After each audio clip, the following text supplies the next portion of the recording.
इस कहानी की शुरुआत में हमें एक बीच को दिखाया जाता है जहां पर एक कछुआ धीरे धीरे रोड क्रॉस करने की कोशिश कर रहा होता है। वहीं सेमी नाम का टर्टल ये सब देख रहा होता है, जो हमें बताता है कि इंसान हर समय जल्दबाजी में ही रहते हैं और आप जिसे सड़क पार करते हुए देख रहे हैं वो मेरा दोस्त रे है और हम दोनों यहीं पर पैदा हुए थे आज से लगभग 50 साल पहले। और उस वक्त पर चारों तरफ रेत और कछुआ के अलावा और कुछ नहीं था। इसके बाद सेमी अपने बचपन की बातें बताना शुरू करता है और हम 50 साल पहले का सीन देखते हैं जहां बहुत से कछुओं के बच्चे अंडों से निकलकर समुद्र की तरफ जा रहे होते हैं। वही हमें सेमी को दिखाया जाता है जो अभी अभी अंडे से बाहर आया होता है। वो देखता है कि सारे टर्टल गड्ढे से बाहर निकलकर समुद्र की तरफ जा रहे हैं। ये देखकर सेमी भी गड्ढे से बाहर निकलने की कोशिश करने लगता है, लेकिन वो बार बार गड्ढे में गिर जाता है। तभी वहाँ पर एक सीगल आ जाता है जो सेमी को पकड़कर अपने साथ ले जाता है। सेमी किसी तरह से सीगल से खुद को छुड़ाने की कोशिश करने लगता है और इसी दौरान सीगल डिसबैलेंस होकर एक दूसरे सीगल से टकरा जाता है, जिससे दूसरे सीगल की चोट से शेली नाम की टर्टल सेमी के साथ नीचे गिरने लगती है। वो एक दूसरे को देखकर बहुत खुश होते हैं और कहीं ना कहीं सेमी अब शेली को पसंद करने लग गया था। अब ये दोनों नीचे गिर जाते हैं। सेमी एक लकड़ी के टुकड़े पर गिरा होता है, इसीलिए वो जख्मी हो गया था।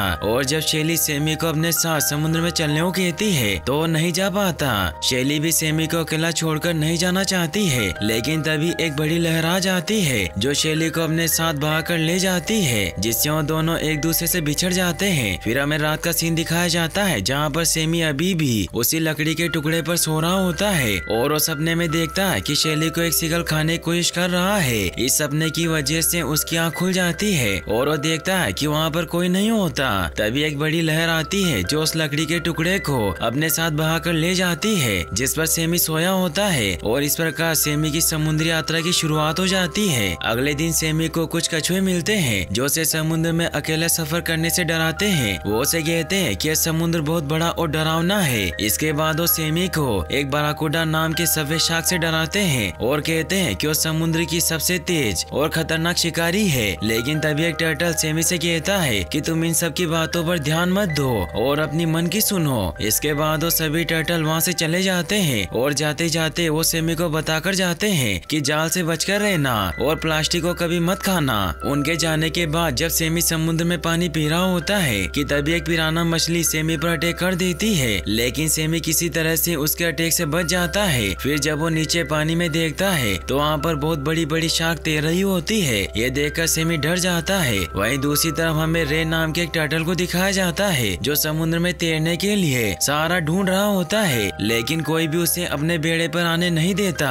ये देखकर रे बहुत दुखी होता है। तभी वो सेमी के बेड़े से टकरा जाता है और थोड़े ही समय में ये दोनों अच्छे दोस्त बन जाते हैं और सेमी रे को अपने बेड़े पर बुला लेता है। यहाँ पर इन्हें ये भी पता चलता है कि इन दोनों का जन्म एक साथ ही हुआ था, इस हिसाब से ये दोनों भाई हुए। इसके बाद ये दोनों ऐसे 10 सालों तक समुद्र में घूमते रहते हैं। ये दोनों साथ में समुद्र की गहराइयों में जाते हैं, सी फूड खाते हैं और ढेर सारी मस्ती करते हैं। और इसी तरह मस्ती में इनका वक्त गुजरता जाता है और देखते ही देखते ये दोनों बड़े हो जाते हैं। अब एक दिन जब सेमी रे को शेली के बारे में बताता है तो रे सेमी से पूछता है कि तुम शेली से कब मिले थे। इस पर सेमी कहता है कि मैं पैदा होने के कुछ समय बाद उससे मिला था और वो बहुत प्यारी थी और एक बार मैंने उसकी जान भी बचाई थी। यह सुनकर रे कहता है कि तुम चिंता मत करो, ये समुद्र बहुत छोटा है और एक न एक दिन वो तुमसे जरूर मिलेगी। और तभी एक बड़ी व्हेल मछली ऊपर की तरफ पानी फेंकती है। रे और सेमी पानी के साथ हवा में ऊपर उड़ जाते हैं और खूब मस्ती करते हैं। इसके बाद सेमी जो हमें कहानी सुना रहे हैं वो बताते हैं कि रे मेरे एक अच्छे दोस्त हैं जो बहुत मजाकिया थे और हर समय एडवेंचर की तलाश में रहा करते थे। अब एक रात जब रे और सेमी सो रहे होते हैं तो इनकी बोट तैरते हुए ऑयल रिफाइनरी के इलाके में आ जाती है। सेमी अभी तक सो रहा होता है और वो सपने में शेली को देख रहा होता है कि तभी रे सेमी को जगा देता है। इसके बाद ये दोनों समुद्र की गहराइयों में चले जाते हैं और खूब मस्ती करते हैं। यहाँ पर इन्हें एक स्लिम नाम का ऑक्टोपस भी मिलता है जो इनके साथ खूब मस्ती करता है। लेकिन तभी देखते ही देखते वहाँ के सभी जीव वहाँ से भाग जाते हैं और वहाँ पर चारों तरफ कच्चे तेल के अंश गिरने लगते हैं। ये देखकर ये दोनों डर जाते हैं। इसके बाद ऑक्टोपस इन्हें बताता है कि ये जगह अब समुद्री जीवों के रहने लायक नहीं बची है, क्योंकि यहाँ पर एक तेल से भरी शिप क्रैश हो गई है, जिससे शिप का सारा तेल यहाँ के पानी में फैल रहा है। इसके बाद ऑक्टोपस सेमी और रे को वहाँ से बेचकर खुद वहीं पर रुक जाता है। इसके बाद ये दोनों कई महीनों तक समुद्र में तैरते रहते हैं हैं, लेकिन एक दिन एक जोरदार ब्लास्ट के साथ इनकी आंखें खुलती है और ये देखते हैं कि समुद्र में इंसान युद्धाभ्यास कर रहे होते हैं। अब सेमी रे की पसंदीदा जेलीफिश को समुद्र में फेंकना शुरू कर देता है, क्योंकि इनकी बोट टूटते टूटते अब छोटी हो गई थी, इसीलिए इन्हें यहाँ पर रहने में दिक्कत हो रही होती है। रे सेमी से अपनी जेलीफिश फेंकने पर गुस्सा हो जाता है और अगले ही पल इनकी बोट पूरी तरह से टूट जाती है। अब यहाँ पर रे सेमी से गुस्सा होकर वहाँ से जाने लगता है, लेकिन तभी सेमी ट्रोलर नेट में फंस जाता है। ये देखकर रे सेमी को छुड़ाने की कोशिश करने लगता है, लेकिन ऐसा करने में असफल हो जाता है और वो खुद भी एक जाल में फंस जाता है। यहाँ पर सेमी ने पहली बार रे की आंखों में डर देखा होता है और वो खुद भी डर गया होता है। अब सेमी मछलियों के साथ बोट पर आ जाता है, तभी उसे एक होल दिखाई देता है जिसमें से वो यहाँ से भाग सकता था, लेकिन ऐसा नहीं कर पाता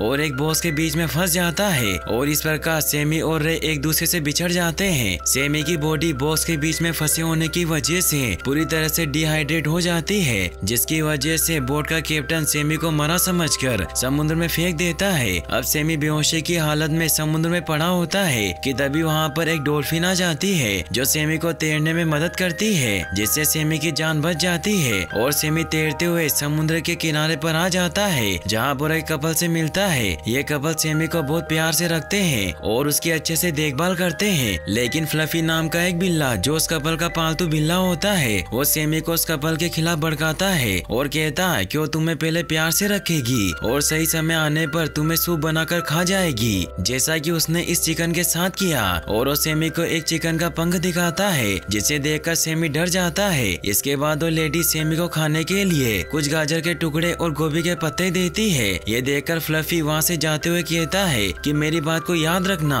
फिर हमें दिखाया जाता है कि वो लेडी अपनी बेटी को कहानी सुना रही होती है और यहाँ पर फ्लफी और सेमी भी होते हैं। फ्लफी सेमी से कहता है कि अब तुम खा खा कर मोटे हो जाओगे और एक दिन ऐसा भी आएगा जब चिकन की तरह तुम्हारा भी काम तमाम हो जाएगा। तो बताओ तुमने यहाँ से भागने का कोई उपाय सोचा है? इस पर सेमी बोलता है कि अभी नहीं। इसके बाद सेमी फ्लफी से पूछता है कि क्या तुमने कभी दुनिया घूमी है? इस पर फ्लफी कहता है कि हाँ, मैंने अपने मालिकों के साथ दुनिया घूमी है और ये तब शुरू हुआ जब उन्होंने मुझे समुद्र में डूबने से बचाया था। ये सुनकर सेमी को समझ में आ जाता है कि पृथ्वी पर बहुत सारे समुद्र हैं। इसके बाद सेमी एक फीमेल टर्टल से मिलता है जिसका नाम वेरा होता है। दरअसल इंसान चाहते हैं कि वेरा और सेमी इंटीमेट हो, लेकिन ऐसा हो पाना संभव नहीं था क्योंकि वेरा सेमी की एज से काफी बड़ी होती है। वेरा सेमी से कहती है कि हमें यहाँ पर प्रिजनर बनाकर रखा गया है, इसीलिए हमें किसी तरह यहाँ से निकलना होगा। इसके बाद हम फ्लफी को देखते हैं जिसका खाने का समय हो गया था, इसीलिए वहाँ से चला जाता है। इसके बाद वेरा भी सो जाती है और सेमी से कहती है कि जब खाने का समय हो जाए तो तुम मुझे जगह देना। अगले सीन में हम देखते हैं कि लेडी सेमी की बॉडी पर एक सुंदर से चित्र बनाती है क्योंकि आज क्रिसमस होता है, लेकिन इस बात पर भी फ्लफी सेमी को भड़काना शुरू कर देता है और कहता है कि उसने तुम्हारी बॉडी पर ये साइन इसलिए बनाया है ताकि वो तुम्हें मारकर खा सके। क्या तुम्हें इतनी सी बात भी समझ नहीं आती? फ्लफी की बातें सुनकर सेमी डर जाता है, लेकिन वेरा सेमी को समझाते हुए कहती है कि तुम इसकी बातों पर ध्यान मत दो। कुछ दिनों बाद ये लोग वेरा को आजाद कर देंगे क्योंकि वेरा सेमी के साथ इंटीमेट नहीं हो पा रही थी। वेरा के जाने से सेमी बहुत उदास हो जाता है क्योंकि कहीं न कहीं सेमी वेरा को अपना दोस्त समझने लगा था। एक दिन बीच पर पुलिस रेड मारती है जिससे सभी इंसानों को यहाँ से जाना पड़ता है, जिससे सेमी यहाँ पर अकेला बच जाता है। सेमी कई महीनों तक अकेले इसी बीच पर रहता है और यहाँ के पेड़ों की पत्तियों खाकर अपना पेट भरता है। अब धीरे धीरे सेमी को एहसास होने लगता है कि वो यहाँ पर ज्यादा दिनों तक नहीं रह सकता, इसीलिए वो एक दिन फिर से वापस समुद्र में आ जाता है, जहाँ पर वो देखता है कि चारों तरफ सिर्फ कचरा ही कचरा होता है कि तभी वो एक प्लास्टिक में फंस जाता है और उसका दम घुटने लगता है। तभी वहाँ पर वेरा आ जाती है जो सेमी को प्लास्टिक से आजाद कर देती है। इसके बाद वो सेमी को अपने साथ एक जगह पर ले जाती है जहाँ पर ढेर सारे सी फूड होते हैं, जिन्हें देखकर सेमी बहुत खुश होता है क्योंकि उसने बहुत दिनों से सी फूड नहीं खाया था। तभी ने एक टर्टल की आवाज सुनाई देती है और ये देखते हैं कि एक शार्क एक टर्टल का पीछा कर रही होती है और ये टर्टल और कोई नहीं बल्कि सेमी के बचपन का प्यार शेली होती है। अब वो शार्क शेली को अपने मुंह में पकड़ लेती है, लेकिन तभी सेमी अपनी जान पर खेलकर शेली को शार्क के जबड़े से आजाद करा देता है। इसके बाद ये दोनों भागकर एक गुफा में छिप जाते हैं। अब वेरा भी यहाँ पर आ जाती है जो शार्क से लड़ने लगती है। शार्क वेरा पर अपने नुकीले दांतों से कई वार करती है, लेकिन वो वेरा के कठोर कवच को भेद नहीं पाती और अंत में हार मानकर वहाँ से चली जाती है। अब सेमी और शेली के बीच में बातें होना शुरू हो जाती है और जल्दी ये दोनों एक दूसरे की सच्चाई को जान जाते हैं कि वो दोनों बचपन में मिलकर बिछड़ गए थे। ये दोनों एक दूसरे से दोबारा मिलकर बहुत खुश होते हैं और एक दूसरे के साथ खुशी से पूरे समुद्र में घूमते रहते हैं। अब एक दिन इन्हें एक सील मछली मिलती है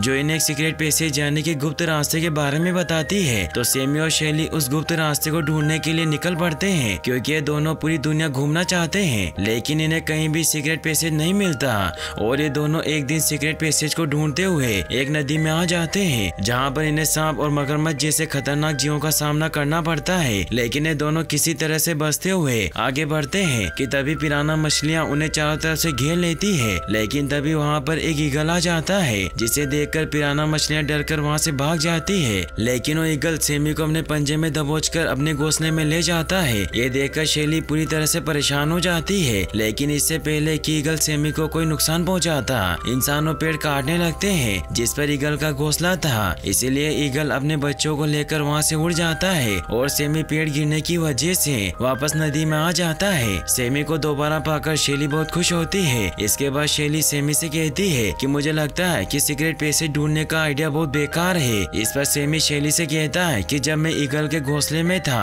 तो मैंने एक शिप को एक ओशन से दूसरे ओशन में जाते हुए देखा और मुझे लगता है कि वो सीक्रेट पैसेज वहीं पर है। इसके बाद वो दोनों उस नहर की तरफ निकल पड़ते हैं जहाँ शिप एक नदी से समुद्र में एंटर करती है। लेकिन यहाँ पर पहुँचने के बाद ये दोनों शिप के चलने से बनी शक्तिशाली लहरों की वजह से एक दूसरे से बिछड़ जाते हैं। अब सेमी शेली से बिछड़ने की वजह से बहुत उदास रहने लगता है। लेकिन जब वो एक दिन दो बूढ़े टर्टल से मिलता है तो सेमी को एक ऐसे टर्टल के बारे में बताते हैं जिसकी बॉडी पर एक शार्क के काटने का निशान होता है। ये सुनकर सेमी समझ जाता है कि ये दोनों शेली के बारे में बात कर रहे हैं। इसका मतलब है कि शेली अभी भी जिंदा है। इसके बाद वो शेली की खोज में निकल पड़ता है। कई दिनों के सफर के बाद सेमी को एक समुद्री जहाज दिखाई देती है जो कुछ वेस्ट सामान को समुद्र में फेंक रही होती है और जब वो एक छोटे से बोझ को समुद्र में फेंकती है तो सेमी उस पर सवार हो जाता है और इस प्रकार सेमी को सफर तय करने के लिए एक अच्छा साधन मिल जाता है। कुछ समय बाद सेमी को एक सीगल बर्ड मिलता है। सेमी उस सीगल बर्ड से शेली के बारे में पूछता है जिस पर सीगल बर्ड सेमी को बताता है कि मुझे कुछ दिनों पहले एक फीमेल टर्टल मिली थी और वो मुझसे कह रही थी कि उसे बर्फ के महासागर में जाना है और वो मुझसे अक्सर किसी सीक्रेट पैसेज के बारे में बात किया करती थी। ये सुनकर सेमी समझ जाता है कि ये कोई और नहीं बल्कि शेली थी। इसके बाद सेमी भी बर्फ के महासागर की तरफ निकल पड़ता है और कुछ दिनों के सफर तय करने के बाद वो अंटार्कटिका में पहुंच जाता है जहाँ पर चारों तरफ बर्फ ही बर्फ होती है और सेमी को इस समय बहुत तकलीफों का सामना करना पड़ रहा होता है। इसके बाद सेमी को एक बड़ी सी व्हेल मछली मिलती है जो सेमी से कहती है कि तुम बहुत दूर से आए मालूम होते हो और तुम एक किस चीज पर सवार हो। इस पर सेमी बताता है कि वो इंसानों द्वारा फेंके गए एक बॉक्स पर सवार है। इसके बाद सेमी व्हेल से कहता है कि मैं जानता हूँ कि मैं इस समय घर से बहुत दूर हूँ और मुझे ठंड भी लग रही है, लेकिन मुझे लगता है कि आप मेरी मदद कर सकती है। लेकिन तभी वो देखता है कि एक शिप से कुछ लोग व्हेल को पकड़ने के लिए कांटा फेंक रहे हैं, लेकिन इससे पहले कि वो कांटा व्हेल को लगता सेमी व्हेल को सतर्क कर देता है और व्हेल वहाँ से बचकर निकल जाती है और वो कांटा सीधे आकर सेमी के बॉक्स पर लगता है और इस प्रकार सेमी पकड़ा जाता है। इसके बाद वो लोग सेमी को पकड़कर शिप में ले आते हैं जहाँ पर सेमी देखता है कि इन लोगों ने सेमी की तरह और भी बहुत से जीवों को पकड़ रखा है। वो लोग सेमी को एक केज में कैद कर देते हैं। तभी सेमी शेली को देखता है जिसे ये लोग बाहर भेज रहे होते हैं। ये देखकर सेमी किसी तरह से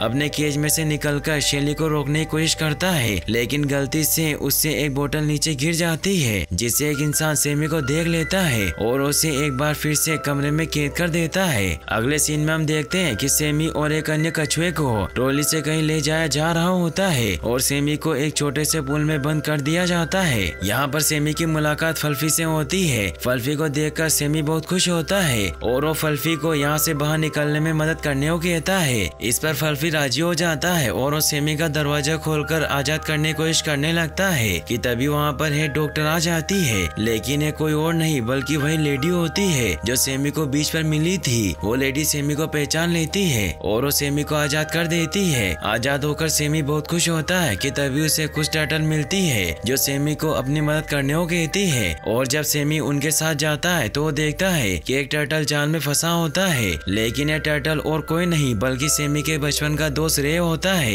ये दोनों इतने दिनों के बाद मिलकर बहुत खुश होते हैं। इसके बाद सेमी उन दो टर्टल की मदद से किसी तरह बहुत मुश्किल जेल से रे को आजाद करा देता है। रे आजाद होने के बाद बहुत खुश होता है और वो सेमी को अपनी वाइफ से मिलवाता है जिसका नाम रीटा होता है। रीटा से मिलकर सेमी बहुत खुश होता है, लेकिन कहीं न कहीं वो शेली से बिछड़ने की वजह से बहुत दुखी होता है, इसीलिए वो रे को अपने दिल की बात बता देता है। इसके बाद रे अपने बाकी के दोस्तों और सेमी के साथ मिलकर शेली को ढूंढने लगता है और सेमी को शेली दिख भी जाती है, जिसे देखकर सेमी बहुत खुश होता है। लेकिन इससे पहले कि वो शेली के पास जाता, वो देखता है कि शेली एक दूसरे टर्टल के साथ होती है। ये देखकर सेमी बहुत दुखी होता है और उसे लगता है कि शेली ने अपना पार्टनर चुन लिया है और उदास होकर वापस आ जाता है। सेमी को उदास देखकर रे उससे उसकी उदासी का कारण पूछता है, जिस पर सेमी रे को सारी बातें बता देता है कि शेली ने अब अपना पार्टनर ढूंढ लिया है। ये सुनकर रे को भी सेमी के लिए बहुत बुरा लगता है और वो सेमी से बोलता है कि कोई बात नहीं, यहाँ पर शेली से भी खूबसूरत टर्टल्स है। लेकिन सेमी अब भी बहुत उदास होता है कि तभी वहाँ पर वही टर्टल आ जाता है जो शेली के साथ था और वो बाकी के फीमेल टर्टल के साथ फ्लर्ट करने लगता है। और यहाँ पर सेमी को पता चलता है कि इस टर्टल की तो आदत ही होती है फीमेल टर्टल के साथ फ्लर्ट करना। इसका मतलब शेली ने अभी तक अपना पार्टनर नहीं चुना है। ये देखकर सेमी बहुत खुश होता है। इसके बाद सेमी अपने फ्रेंड रे के साथ मिलकर एक प्लान बनाता है और वो रे की फ्रेंड शार्क से शेली पर हमला करवाता है और खुद शेली को बचाकर उसकी नजरों में एक बार फिर से हीरो बन जाता है। अब सेमी शेली को प्रपोज कर देता है, जिस पर शेली हाँ कर देती है और इस प्रकार ये दोनों खुशी से साथ साथ रहने लगते हैं। फिर हम देखते हैं कि सेमी अब ग्रैंडपा बन गया है, जो अपने छोटे पोते को घोंसले से बाहर निकलने में मदद करता है और उसे अपनी यात्रा करने को कहता है। और यहीं पर ये मूवी एंड हो जाती है। गाइस, अब मैं आपको पार्ट 2 एक्सप्लेन करूंगा। इस कहानी की शुरुआत में हमें रे की मेड रीटा को दिखाया जाता है, जो आज ग्रैंडमा बन गई थी और वो अंडों से बेबी टर्टल को बाहर निकालने में मदद कर रही होती है। तभी उसे रे के खर्राटों की आवाज सुनाई देती है, इसीलिए वो रे को जगा देती है और उसे बेबी टर्टल को अंडे से बाहर निकलने में मदद करने को कहती है। वही हम सेमी को देखते हैं, जो अपनी मेड शेली के साथ मिलकर बेबी टर्टल को गड्ढे से बाहर निकलने और समुद्र तक पहुंचने में उनकी मदद कर रहा होता है। तभी वहाँ पर एक सीगल आ जाता है, जो बेबी टर्टल को खाने की कोशिश करता है, मगर रे और सेमी मिलकर उस सीगल को ऐसा करने से रोक रहे होते हैं। तभी वहाँ पर कुछ शिकारी जाल डाल देते हैं, जिसमें रे, सेमी और सीगल फंस जाते हैं और वो शिकारी उन सभी को अपने साथ लेकर जाने लगते हैं। ये देखकर सेमी और रे सभी छोटे टर्टल को वहाँ से समुद्र की तरफ भेज देते हैं। अब वो शिकारी इन्हें पकड़कर वहाँ से ले जाते हैं। रीटा और सेली उन्हें जाते हुए देखने के अलावा कुछ नहीं कर पाते। अब वो शिकारी इन्हें शिप पर एक टैंकर में डाल देते हैं, जहाँ पर उन्हें जग्गू नाम का एक केकड़ा भी मिलता है। उस जाल में रिकी और एला नाम के 2 बेबी टर्टल भी आ गए होते हैं। बेबी टर्टल को यहाँ देखकर रे और सेमी परेशान हो जाते हैं। सेमी सीगल से एक समझौता करता है कि मैं तुम्हें पिंजरे से आजाद कर दूंगा, लेकिन इसके बदले तुम्हें मेरे ग्रैंडसन रिकी और एला को यहाँ से बाहर निकालना होगा।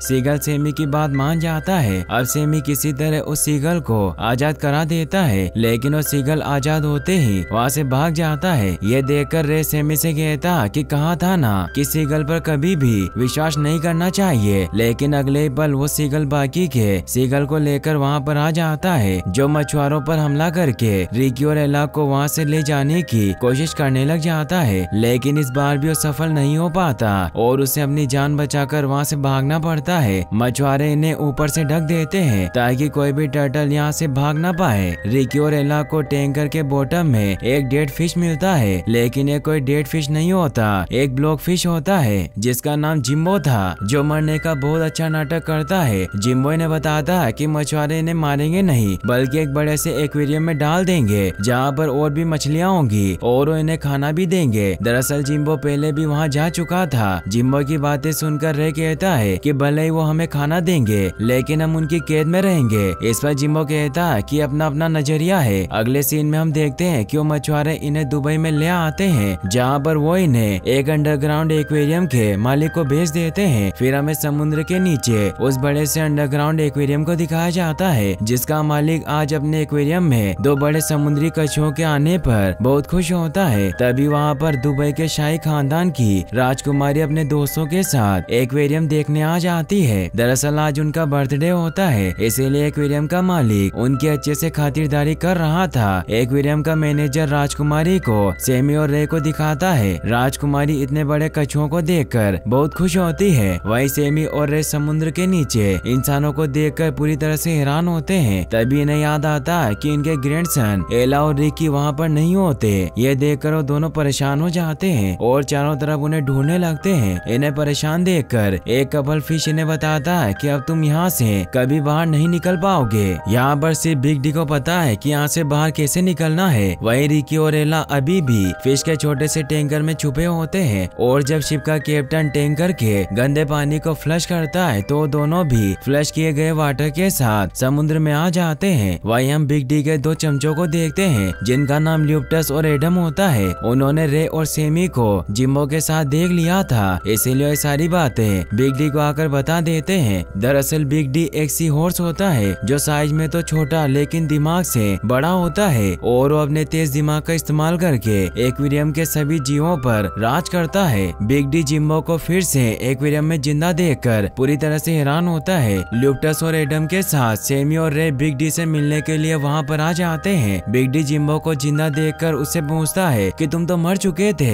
बिग डी की बातें सुनकर रे पूरी तरह से फ्रस्ट्रेट हो जाता है क्योंकि एक्वेरियम की सभी मछलियाँ जिम्बो से एक सवाल पूछ रही थी। रे बिग डी से पूछता है कि ये सभी लोग जिम्बो से एक ही सवाल क्यों पूछ रहे हैं, लेकिन ल्यूप्टस और एडम रे को बीच में ही रोक देते हैं और कहते हैं कि तुम इस तरह बॉस के बात करते समय बीच में नहीं बोल सकते। इसके बाद बिग डी रे और सेमी को अपने साथ ले जाता है। रास्ते में इन्हें एक शार्क दिखाई देती है जो लगातार कांच की दीवार पर अपने सर से वार कर रही थी। सेमी के पूछने पर बिग डी बताता है कि उस शार्क को लगता है कि वो एक न एक दिन उस दीवार को जरूर तोड़ देगी, इसीलिए ऐसा बेवकूफी भरा काम कर रही है। थोड़ा और आगे बढ़ने पर इन्हें जग्गू दिखाई देता है जिसे कुछ मछलियों ने कैद कर रखा होता है क्योंकि अनजाने में बिग डी के इलाके में आ गया था। जग्गू को देखकर सेमी बोलता है कि उसे छोड़ दो, वो हमारे साथ है। सेमी की बात सुनकर बिग डी अपनी मछलियों को जग्गू को छोड़ने का आदेश दे देता है। इसके बाद बिग डी इन्हें एक अंधेरी गुफा में लेकर जाता है जहाँ पर बहुत सारे केकड़े सुरंग बनाने का काम कर रहे होते हैं। दरअसल बिग डी यहाँ के सभी जीवों को लेकर भागना चाहता है, इसीलिए वो केकड़ों से सुरंग बनवाने का काम कर रहा होता है। तभी इन्हें एक पिराना मछली दिखाई देती है जो लोगों को देखने की वजह से बहुत डरी होती है। दरअसल उसे लग रहा होता है कि इंसान उसे लगातार देख रहे हैं और उसे पकड़कर खाना चाहते हैं। उस मछली का डर खत्म करने के लिए बिग डी उसे समझाता है कि तुम अकेले मत रहा करो, हमेशा झुंड में रहा करो। इसके बाद वो रे और सेमी से कहता है कि तुम यहाँ से निकलने में हमारे बहुत काम के साबित हो सकते हो। इस पर सेमी कहता है कि हम तब तक कुछ नहीं करेंगे जब तक हमारे ग्रैंडसन हमें नहीं मिल जाते। इस पर बिग डी कहता है कि तुम चिंता मत करो, मुझे जैसे तुम्हारे ग्रैंडसन के बारे में कुछ पता चलेगा मैं तुम्हें इन्फॉर्म कर दूंगा। इसके बाद वो ल्यूप्टस और एडम के साथ वहाँ से निकल जाता है। दूसरी तरफ हम रिकी और एला को देखते हैं जो समुद्र में अपने ग्रैंडफादर को ढूंढते हुए घूम रहे होते हैं कि तभी एला पर कोई अटैक कर देता है, लेकिन ये कोई खतरनाक मछली नहीं बल्कि एक बेबी ऑक्टोपस होती है जिसका नाम एनाबेल था जो जल्दी इनकी फ्रेंड बन जाती है। तभी वहाँ से ढेर सारी मछलियाँ तेजी से गुजरने लगती है जिन्हें देखकर ये लोग छुप जाते हैं। इसके बाद हम बिग डी को देखते हैं जो एक वाटर टैंक में जाकर पता लगा लेता है कि बहुत जल्द इंसान एक डॉल्फिन को यहाँ से आजाद करने वाले हैं। तभी वहाँ पर उसे अपना भाई मिलता है जिसका नाम टम्बी होता है, जिसने बिग डी के मना करने के बावजूद यहाँ से भागने की कोशिश की थी। इसीलिए गुस्से में बिग डी उसे ठंडे पानी के टैंक में फेंकवा देता है। वहीं दूसरी तरफ हम एला और रिकी को देखते हैं जो एनाबेल के साथ खेल रहे होते हैं कि तभी वहाँ पर एनाबेल की मॉम आ जाती है जिनका नाम मार्गेट होता है। वो एला और रिकी को अकेले देखकर हैरान होती है। एला और रिकी मार्गेट से अपने ग्रैंडफादर को ढूंढने में मदद करने को कहते हैं, जिस पर मार्गेट मान जाती है और वो एला और रिकी के साथ उनके ग्रैंडफादर को ढूंढने के लिए निकल पड़ती है। वहीं दूसरी तरफ हम जग्गू को देखते हैं जो होटल में कुछ लोगों को केकड़ों को खाते हुए देख लेता है। वो ये देखकर पूरी तरह से डर जाता है। इसके बाद वो वहाँ से भागते हुए रे और सेमी के पास आता है और उनसे कहते हुए वहाँ से चला जाता है कि वो लोग किसी को नहीं छोड़ेंगे। जग्गू को वहाँ से भागते देख एक मछली बोलती है कि लगता है कि उसे यहाँ से बाहर निकलने का रास्ता मिल गया। ये सुनकर सेमी कहता है कि क्या हम यहाँ से बाहर निकल सकते हैं। इस पर फिश बोलती है कि नहीं, जिम्बो के अलावा आज तक कोई भी यहाँ से बाहर नहीं निकल सका। ये सुनकर सेमी जिम्बो से पूछता है कि तुम यहाँ से बाहर कैसे निकले थे। इस पर जिम्बो कहता है कि मैंने मरने का नाटक किया था। इसके बाद वो अपनी कहानी बताना स्टार्ट करता है कि रोज एक्वेरियम की सफाई करने दो आदमी आते थे। एक दिन मैंने उनके सामने मरने का नाटक किया और सोचा कि वो मुझे मरा समझकर यहाँ से समुद्र में फेंक देंगे और इस प्रकार मैं यहाँ से बाहर निकल जाऊंगा।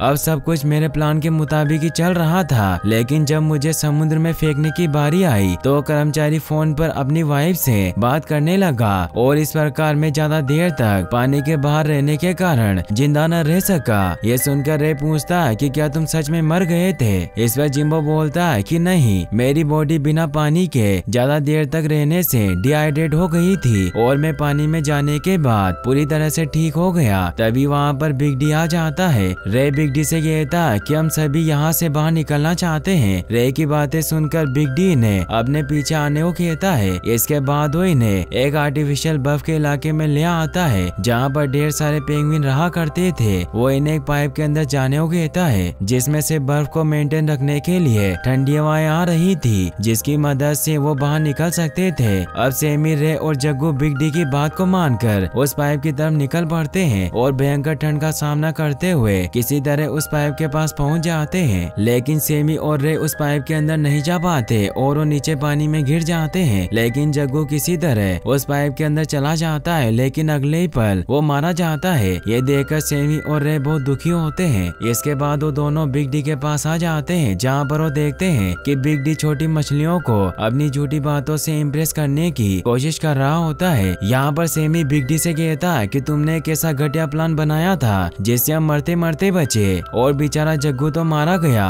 ये सुनकर बिग डी कहता है कि ये सब तुम्हारी गलती है, तुम्हें जग्गू को पाइप के अंदर जाने से रोकना चाहिए था। बिग डी की बातें सुनकर इन्हें पूरा विश्वास हो जाता है कि बिग डी सभी को बेवकूफ बना रहा है और उसके पास यहाँ से बाहर निकलने का कोई प्लान नहीं। अब सभी मछलियों को भी बिग डी पर शक होने लगता है क्योंकि आज तक बिग डी का एक भी प्लान सफल नहीं हुआ। अब बिग डी प्रूफ करने के लिए कि उसको वाकई में यहाँ से निकलने का तरीका पता है, वो इन्हें अपने साथ एक डॉल्फिन के पास लेकर जाता है और वो काइट फिश को डॉल्फिन के मुंह के अंदर छुपकर डॉल्फिन के साथ यहाँ से बाहर निकलने को कहता है। दरअसल यहाँ पर सिर्फ डॉल्फिन ही होती है जो यहाँ से बाहर आ जा सकती है, क्योंकि डॉल्फिन को अगर कैद करके रखा जाए तो बहुत जल्द सुसाइड कर लेती थी। अब बिग डी का प्लान सफल तो हो जाता है, लेकिन जैसे ही दोनों काइट फिश एक्वेरियम से बाहर जाती है उन्हें दो बड़ी मछलियाँ खा लेती है। ये देखकर सभी बुरी तरह से डर जाते हैं। इसके बाद बिग डी यहाँ से ये कहते हुए चला जाता है कि ये भी उन्हीं काइट फिश की गलती थी। अब सैमी और रे यहाँ से किसी भी तरह निकलना चाहते हैं और अपने ग्रैंडसन को ढूंढना चाहते हैं, लेकिन उन्हें यहाँ से निकलने का कोई भी रास्ता नजर नहीं आता। तभी वहाँ पर जिम्बो आ जाता है जो इन्हें बताता है कि उसने एक्वेरियम के बाहर एला और रिकी को देखा। ये सुनते ही सैमी और रे एक्वेरियम के किनारे पर पहुँच जाते हैं जहाँ पर मिस मार्केट भी एला और रिकी को लेकर आ जाती है। अब सैमी और रे अपने ग्रैंडसन से मिलकर बहुत खुश होते हैं। तभी वो देखते हैं कि दो बड़ी मछलियाँ एला और रिकी की तरफ तेजी से बढ़ रही होती है। ये देखकर उन्हें यहाँ से जाने को कहते हैं, लेकिन वो दोनों एक्वेरियम के उस पार होने के कारण इनकी बातें नहीं सुन पा रहे थे। मगर तभी एक्वेरियम की शाख दीवार को जोर से हिट करती है। एला और रिकी डर जाते हैं और वो दोनों हड़बड़ाहट में पीछे देख लेते हैं और उन बड़ी मछलियों के वार से बच जाते हैं। अब वो दोनों मछलियाँ रिकी और एला का बहुत देर तक पीछा करती है, लेकिन ये दोनों किसी तरह से उनसे बचते हुए उस पाइपलाइन में आ जाते हैं जिसमें से कचरा समुद्र में डाला जाता है। यहाँ पर ढेर सारे केकड़े होते हैं। तभी इनका पीछा करते हुए वो बड़ी मछलियाँ भी यहाँ पर आ जाती है। अब इससे पहले कि वो बड़ी मछलियाँ एला और रिकी को मारती, पाइप के अंदर से ढेर सारा कचरा आने लगता है और इसी का फायदा उठाकर एला और रिकी यहाँ से बाहर निकल जाते हैं और वो बड़ी मछलियाँ पाइपलाइन में केकड़ों के साथ ही फंस जाती है और केकड़े उन पर अटैक करना शुरू कर देते हैं। इसके बाद हम सिमी को देखते हैं जिसको वही शाख दिखाई देती है जो हर समय कांच की दीवार तोड़ने की कोशिश करती रहती है। और जब सेमी उससे पूछता है कि तुम्हें जानते हुए भी कि तुम इस दीवार को कभी नहीं तोड़ पाओगी, तुम इसे तोड़ने की कोशिश क्यों करती रहती हो? इस पर वो शाख सेमी को बताती है क्योंकि मैं सभी को बताना चाहती हूँ कि हमें कभी भी हार नहीं मानना चाहिए। शाख की बातें सुनकर सेमी भी समझ जाता है कि उसे भी यहाँ से बाहर निकलने के अपने प्रयास को बंद नहीं करना चाहिए। तभी वो एक बेबी ऑक्टोपस को देखता है जो एक छोटी सी मछली पर अपने अंदर से ब्लैक पार्टिकल निकालकर अटैक कर रही होती है। यह देखकर सेमी को एक आइडिया आता है। वहीं दूसरी तरफ हम एला और रिकी को देखते हैं जिन्हें एनाबेल की चिल्लाने की आवाज सुनाई देती है और जब वो पास जाकर देखते हैं तो एनाबेल एक जगह पर फंसी होती है। इसके बाद एला और रिकी मिलकर उसे वहाँ से बाहर निकाल देते हैं। फिर एनाबेल एला और रिकी की मदद के लिए अपनी मॉम को बुलाने के लिए निकल पड़ती है। दूसरी तरफ सेमी रे और जिम्बो को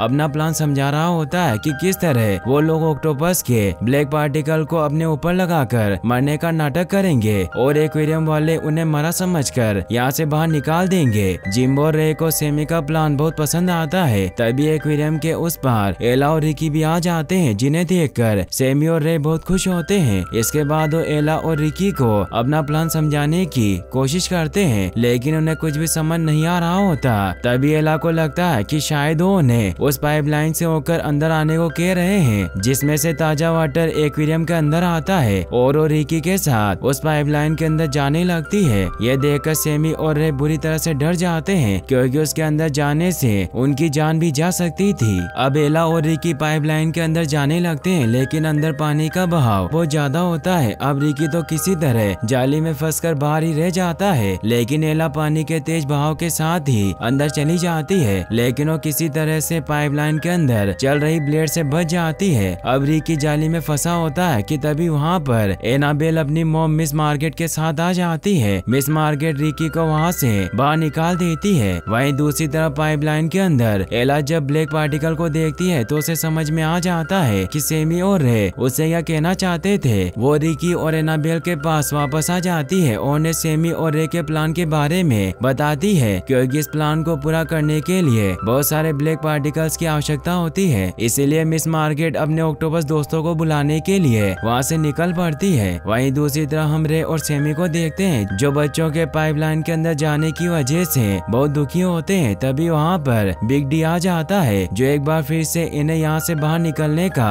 प्लान बताने लगता है, लेकिन इस बार ये उसका कोई प्लान नहीं सुनते और रे बिग डी से कहता है कि हमारे पास तुमसे बढ़िया प्लान है। ये सुनकर बिग डी वहाँ से ये कहते हुए चला जाता है कि तुम मेरी मदद के बिना यहाँ से कभी नहीं निकल पाओगे। अब एला और रिकी भी मिस मार्केट और ढेर सारे ऑक्टोपस के साथ वहाँ पर आ जाते हैं। उन्हें जिंदा देखकर सेमी और रे बहुत खुश होते हैं। इसके बाद उन्हें इशारे से बताते हैं कि तुम सब ब्लैक पार्टिकल तब रिलीज करना जब हम इशारा करेंगे। इसके बाद वो दोनों सभी मछलियों को अपना प्लान बताने लगते हैं, लेकिन इसी दौरान बिग डी अपने चमचों ल्यूपटस और एडम की मदद से सेमी को कैद कर लेता है, क्योंकि उसे डर होता है कि कहीं सेमी यहाँ के मछलियों का नया लीडर न बन जाए। लेकिन इससे पहले क्यों सेमी को मारता, वहाँ पर रे भी आ जाता है, जो ल्यूपटस और एडम को हराकर सेमी को आजाद करा देता है। अब यहाँ पर बाकी की मछलियाँ भी आ जाती है, जिन्हें पता चल चुका था कि बिग डी के पास यहाँ से निकलने का कोई भी प्लान नहीं है और वो सुरंग भी इसीलिए बनवा रहा था ताकि वो सबको उलझाकर रख सके और उनका लीडर बना रहे। इसके बाद सभी मछलियाँ सेमी और रे के साथ वहाँ से चली जाती है और अब ल्यूपटस और एडम भी बिग डी का साथ छोड़कर सेमी और रे के साथ मिल जाते हैं, क्योंकि उन्हें एहसास हो गया था कि असली लीडर सेमी और रे हैं, न कि बिग डी। इसके बाद सभी लोग एक्वेरियम के किनारे पर आ जाते हैं, जहाँ पर बाहर से सारे ऑक्टोपस ब्लैक पार्टिकल को पाइपलाइन की मदद से अंदर भेज रहे होते हैं और सभी मछलियाँ उन ब्लैक पार्टिकल्स को अपनी बॉडी पर लगा रही होती है। अब जब सभी मछलियाँ अपनी बॉडी पर ब्लैक पार्टिकल को लगा चुकी होती है तो सभी मरने का नाटक करना शुरू करती है। सबसे पहले जिम्बो, जो सबसे अच्छा मरने का नाटक करता है, वो एक्वेरियम के विजिटर्स के सामने जाकर मरने का नाटक करने लगता है और इसके बाद एक एक करके सभी मछलियाँ मरने का नाटक करना शुरू कर देती है और देखते ही देखते पूरे एक्वेरियम में ब्लैक पार्टिकल भर जाता है। एक्वेरियम में आए विजिटर्स जब एक्वेरियम का ये हाल देखते हैं तो डर जाते हैं और मैनेजर को सभी मछलियों को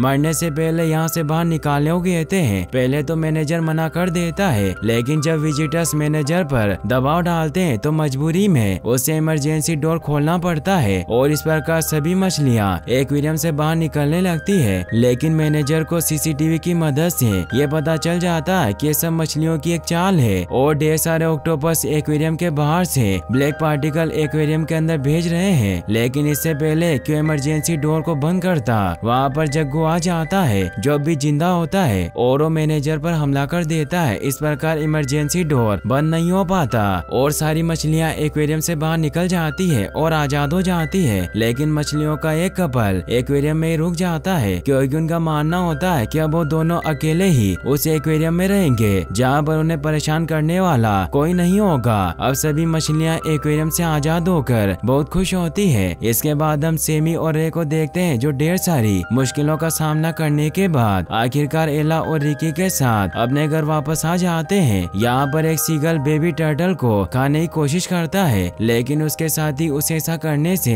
मना कर देते हैं क्योंकि सैमी और रे ने एक सीगल की जान बचाई थी, इसीलिए वो इन्हें अपना दोस्त समझते हैं। वही सैमी और रे अब अपने मेट से मिलकर बहुत खुश होते हैं और यहीं पर इस मूवी की हैप्पी एंडिंग हो जाती है। साथ इस वीडियो को लाइक और चैनल को सब्सक्राइब करने के लिए आपका तहे दिल से शुक्रिया। Thanks for watching.